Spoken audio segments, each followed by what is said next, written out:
Hey, so recently I posted my first creepypasta and you guys seemed to really enjoy it, so I made another one. Again, this is my own creation, so let me know what you guys think. But without further ado, here is the story about the whales of the reef. Ever since its sound first touched my ears, I've been fascinated by the whales of reefback leviathans. Their haunting cries echoed through the water, carried on the backs of ocean currents and swells, stretching across the vast expanses between all the strange and fascinating marine life this alien world had to offer. It reminded me that while I may never again hear the voice of another human being, I was never truly alone. And who knows, maybe this life was better. At home and on the Aurora, I was a nobody, a non-essential systems maintenance chief. Here, I was everything. The king of my own world, the reefbacks my free and gentle subjects. Often I wondered what their wails meant, what understandings were passed between the majestic mammoths that no other creature could ever dream to uncover or comprehend. I used to pretend they were praises of my glory to their kind and benevolent ruler. But then the whales began to die. It began on the eve of the 30th night since I had crash-landed on this planet, when the first leviathan fell. A loud moan pierced the darkness, and then, for the first time, complete and utter silence. The eerie quiet lasted for but a moment, but it had made its mark, burned into my mind like the branding of a tamed animal. A horrible sinking feeling began to bubble in my chest.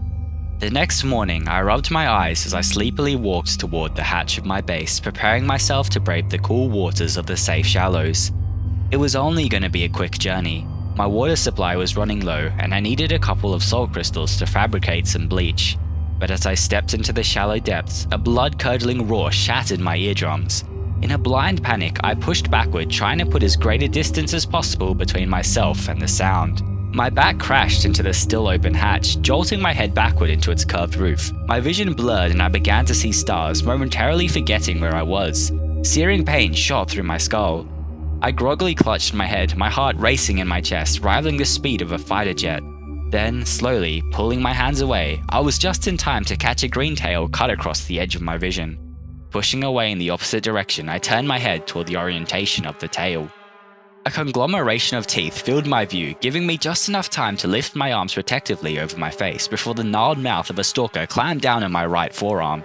A scream of mixed pain and terror escaped my lips, excruciating fire raced through my body. Barely thinking, my mind clouded in agony, I reached toward my belt and my left hand grasped the handle of my survival knife.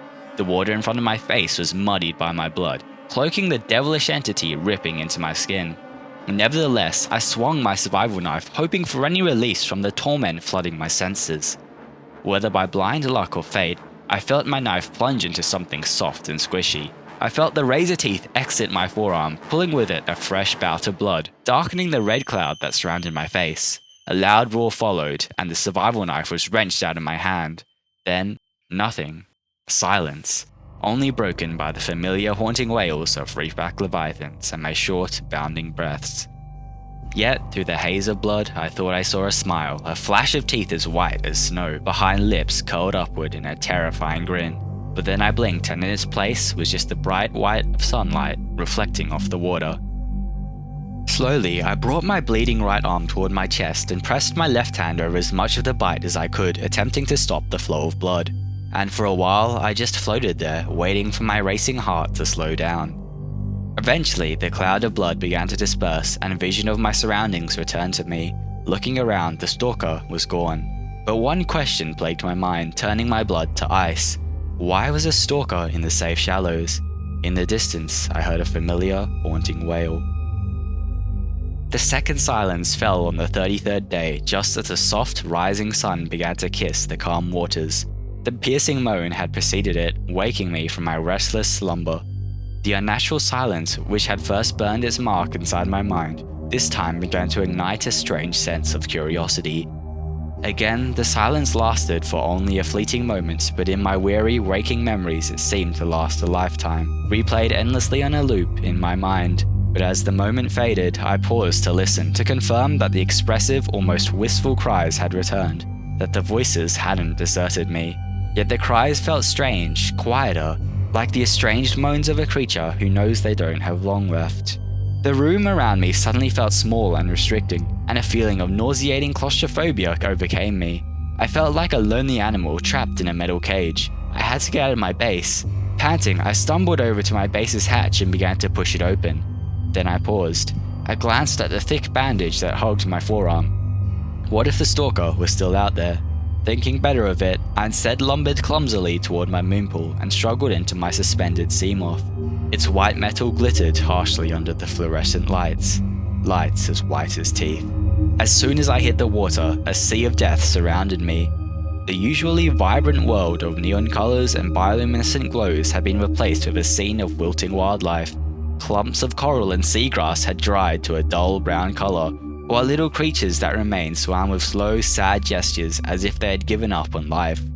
The stalker was nowhere in sight. With no plan on where to go, only knowing I had to get away from my base, I decided to head toward the grassy plateaus to investigate the changing cries of the reefback leviathans.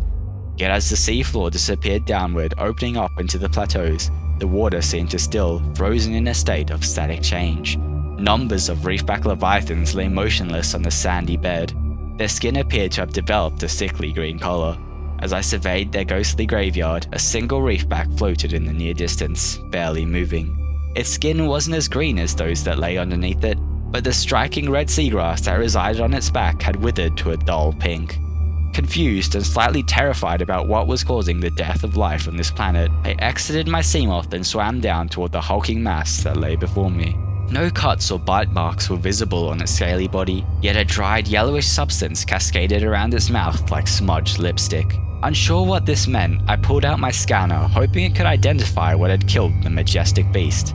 But before I could begin scanning, the dreaded piercing cry that I had come to know so well once again tore through the ocean, and hysterical horror engulfed me. Turning in the direction of the cry, I watched wide-eyed as a single reefback I had seen before jerked erratically, its tentacles whipping around its body. Waterfalls of dark yellow blood gushed from its mouth, spreading into the still water around it. Then it was still. Slowly, in the inevitable silence that followed, it sank like a rock until it hit the bed, kicking up a small cloud of sand. As it did, the water seemed to shimmer. The temperature felt as if it had dropped by 10 degrees, and a feeling of spiders crawling up my arms overcame me, causing me to shiver. The sand seemed to shake and spread upward into the water, as if it were alive. Suddenly, hundreds of sand sharks seemed to burst out of it, convulsing sporadically, turning the water into a planetary blender.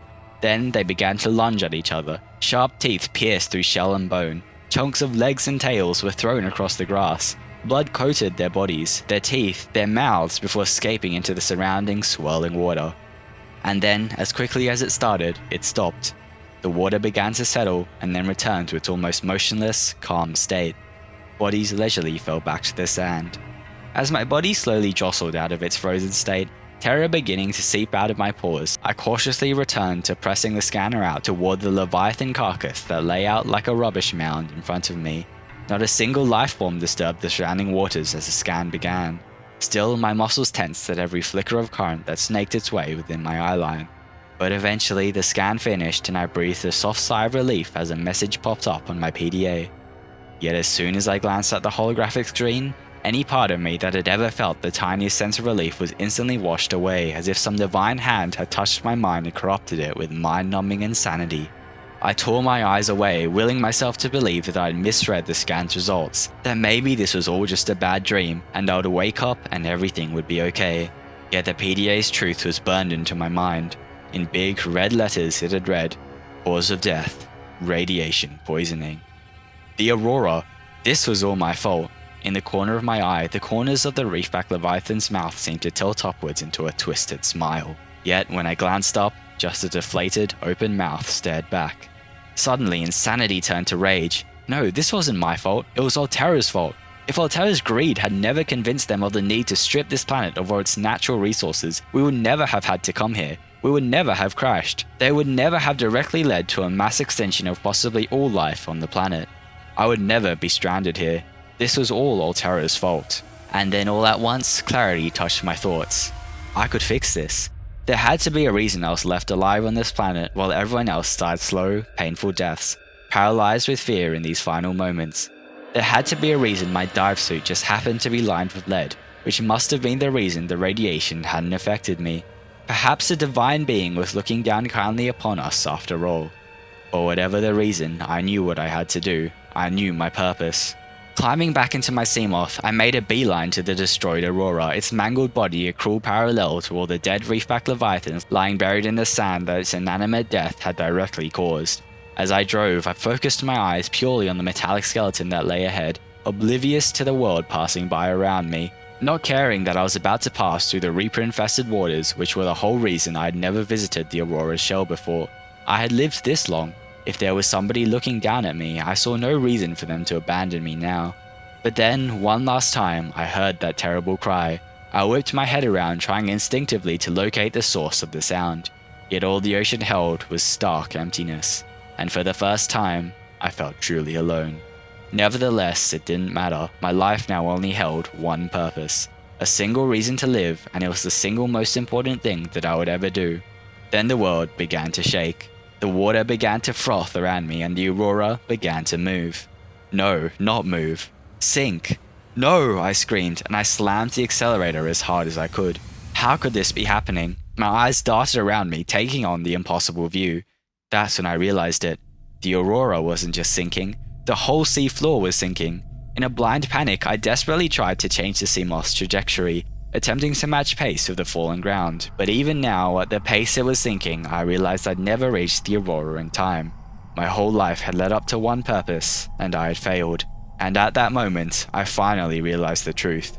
The life we live is cruel and unjust. There was no meaning in my survival. I'm not special. Slowly, I lifted my foot off the Seamoth's accelerator and leaned back in my seat to watch the world fall.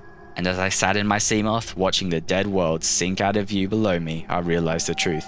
I am, and always will be, a nobody, doomed to be forgotten. No one was coming to save me. No one probably realized I was gone. In the corner of my eye, I noticed a series of gentle flickers, like giant tentacles flailing desperately beneath the body of a dying colossal reefback. And strangely, I felt a desperate urge to laugh rise within my chest. And there you have it, the story of the Wails of the Reef. Definitely let me know what you thought about this creepypasta, what you liked, what you didn't, and what I can improve on. And if you have any ideas for stories you'd like to see, let me know too. And also, I'm trying to reach 10,000 subscribers, so if you could subscribe, it would help out a ton. But yeah, bye.